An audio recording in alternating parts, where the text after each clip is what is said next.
கிறிஸ்துவுக்குள் அன்பானவர்களே, இன்றைய காலை வேத தியானம் சங்கீதம் 35:5. அவர்கள் காற்று முகத்தில் பறக்கும் பதரை போல் ஆவார்களாக, கர்த்தருடைய தூதன் அவர்களை துரத்துவனாக. தாவீதுடைய பிராணனுக்கு விரோதமாய் எழும்பின அநேக சதித்திட்டங்கள் உண்டு. அவனை அரியணையில் அமரவிடக் கூடாது என்று எழும்பின ஏகப்பட்ட எதிராளிகளின் போராட்டங்கள் உண்டு. அவன் தலை நிமிர்ந்து வாழக்கூடாது என்று சவால் விட்ட அநேக சந்தர்ப்பங்கள் உண்டு. ஆனாலும் கர்த்தர் தாவீதை ஆசீர்வதித்தார். அவனை அரியணையில் அமரச் செய்தார். அவனை அரசனாக மாற்றினார். அநேகருக்கு ஆசீர்வாதமாய் தாவீதை தேவன் வளர்ந்து ஓங்கச் செய்தார். ஆனாலும் தாவீதை வேட்டையாடும்படி தெள்ளுப்பூச்சியை போல அவனை தொடர்ந்து கொண்டே இருந்தார்கள்.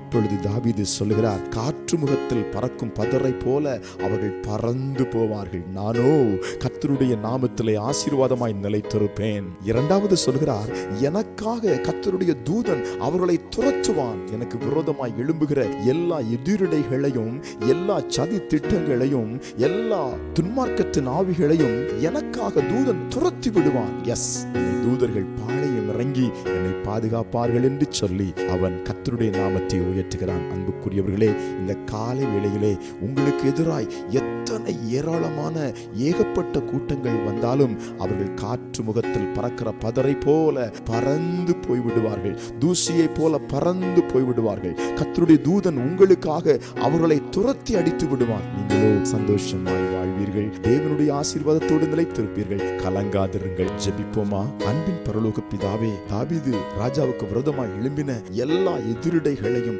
எல்லா சத்துருக்களையும் ஆண்டவர் காற்று முகத்தில் பறக்கிற பதரை போல பறத்து விட்டீர் ஆண்டவரே. தூதர்களால் அவன் காக்கப்பட்டான் ஆண்டவரே. அதே போலவே இந்த வேளையில் ஜெபத்தில் இணைந்திருக்கிற ஒவ்வொருவரையும் கர்த்தர் காக்கிறதுக்காய் ஸ்தோத்திரம். இயேசுவின் நாமத்தில் ஆமென்.